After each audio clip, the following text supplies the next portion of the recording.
Hey guys, this is Landen Hinrichs and assignments for HSM 430, and we're going to be talking about interprofessional teamwork and then how five-team processes can affect this both positively and negatively with examples that happen in real life. So, with interprofessional teamwork, this is very important because interprofessional teamwork is described as two professions coming together to work together.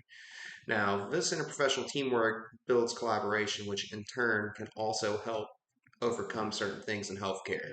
Because when you have healthcare teams, usually they're made up of different positions, whether that be a team made up of a physician, multiple nurses, some social workers, and a case manager that are working to help kind of treat a chronic condition clinic, if you will. And that's probably one of the best examples, but essentially it's when everyone comes together to work together. So now when we're going to go into these five team processes, the first one we're going to look at team emotion. Now we're going to start this off with a negative scenario. Um, we'll say that we're in an ER during a mass casualty, which has heightened emotions due to the stress and workload that's coming in. And if the ER team who has a patient whose condition is becoming more and more dire by the minute, and a doctor recommends a procedure with high risk and the nurse has a safer option, but it is dismissed, this can lead to tension from the conflict between the doctor and nurse. And the emotions can also cloud the judgment between the two of them. The doctor, in particular, though, who is taking more of a risk on the procedure if there is a safer route. We also have to think about the family in this kind of situation too. They can feel anxious due to both the doctor and the nurse giving them conflicting reports about the procedure, and then this in turn can lead to more stress from the family as well. But all this can lead to a negative impact for the patient. But the key thing is causing a tear in the teamwork. A positive example would be using this mass casualty again, but this time the team is more open and efficient with their information sharing and very supportive by trusting and helping each other out and able to adapt with decisions based off of empathy and concern.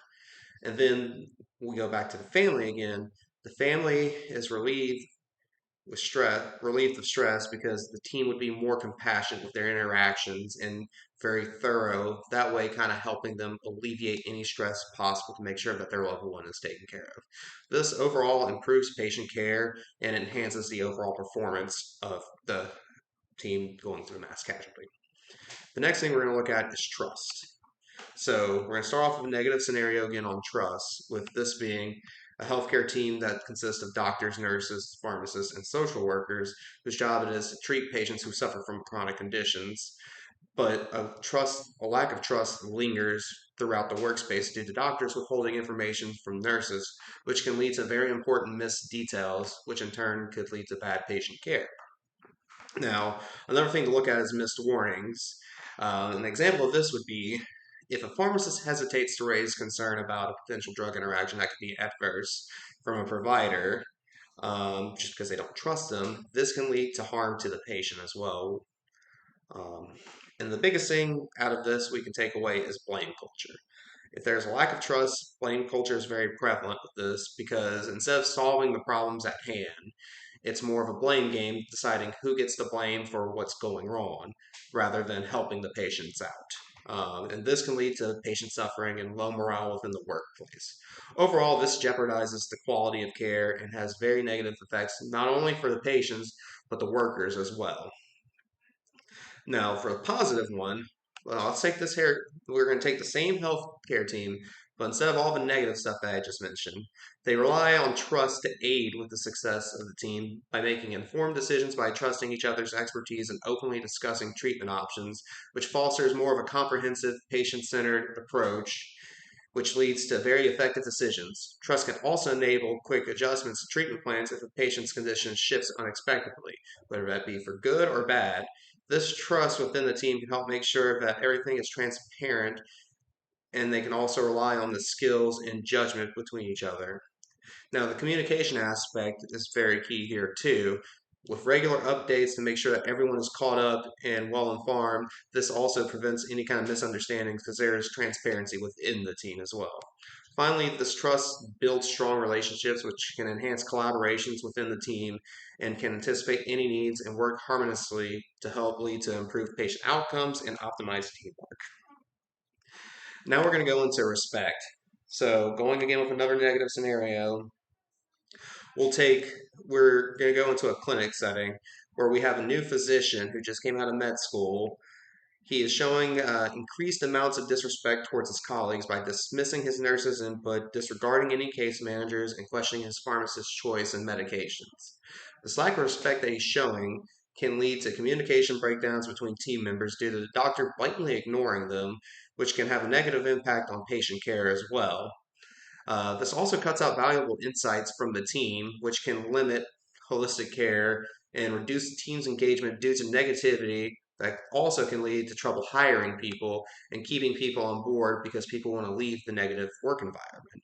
The last thing is that this all puts patient safety at risk due to poor communication and zero collaboration, which can lead to errors and can be detrimental for patients. Now, we're going to go for the same clinic, but we're going to throw a positive twist to this. Instead of a new doctor who's very cocky coming out of med school, we now have a seasoned doctor who is well known for his exceptional teamwork and respecting his team, who he has worked with in the past, and has a history of appreciating the insights from his nurses and collaborates with pharmacists for the best patient outcomes. This will lead to team members openly exchanging information, very important information, which increases the quality of patient care. Patient safety here is highly emphasized as well by strong communication and collaboration, which not only boosts morale, but it also makes a workplace where people would like to work at, which would lower turnover rates and attract more skilled professionals, leading to more higher health outcomes. The next thing we're going to look at is conflict. We're going to go into a negative scenario for conflict. We'll say that a hospital is hit with a massive amount of trauma cases, and the team in charge is facing the challenge because two doctors on the team are clashing because one would like to treat patients very quickly, and the other one would rather treat them carefully and assess them more to make sure they don't miss anything. This leads to clashing between the two and causes tensions to rise because of this conflict. This can lead to conflicting orders, which disrupts the workflow by confusing nurses who are assisting and they don't know where to go because two doctors can't decide on what. Um, we could also see delays in treatment, which could also cause potential harm from patients due to this confusion. This conflict can also divide the staff, causing split ineffectiveness, which can lead to more stress and burnout. And then finally, this leads to a lot more risk and errors, which will have a negative impact on patient outcomes. Now, the positive scenario, we're going to go into the same scenario where the trauma team uses a surge of cases, these trauma cases that are coming in. They use this to strengthen their teamwork with effective communication and collaboration to take these challenges and using it to grow as a team. Rather than conflicting, the two doctors decide to use the proposed methods in unison to make a quick yet careful assessment of the patient, which would increase the more positive outcomes for patients in general. We would not see a divide in the workplace either. Rather than the teams value both doctors' opinions and lead to better synergy, leading them to work together without no split. And by addressing the conflicts that are coming up openly and finding common ground, this will boost the team's morale, and in this can lead to drive to deliver higher quality health care and make sure patients have a better experience, especially in a detrimental time like this. Our last one we're going to look at is humor.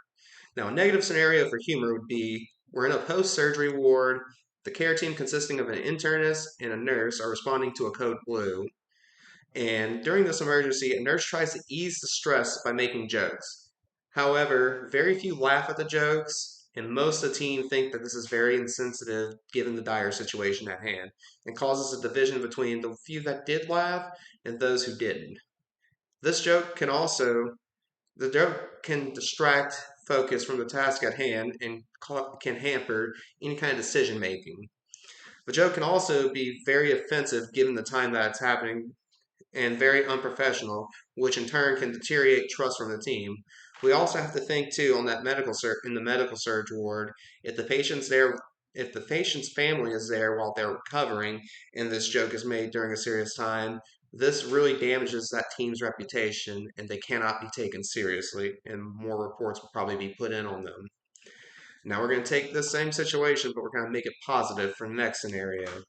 So, rather than making an offensive joke during a code blue, a nurse makes a lighthearted, well-timed joke after the code blue, which brings a moment of relief amongst the team, which leads to a positive response showing unity. Now, this is almost like a form of stress relief because this can also help them recharge and regain their focus after such an intense moment like a code blue. The shared laughter also fosters strong relationships and builds camaraderie amongst the team, which enforces team cohesion.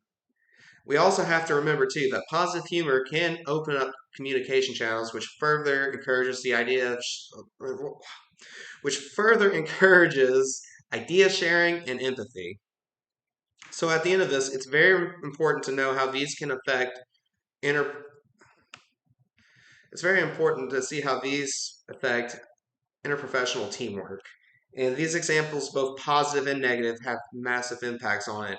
With the positives being that it can actually help expand healthcare, make everything run very smoothly. And then from the negative side of it, it could be very detrimental, leading to errors and possible bad outcomes for healthcare. Thank you so much. Have a great day.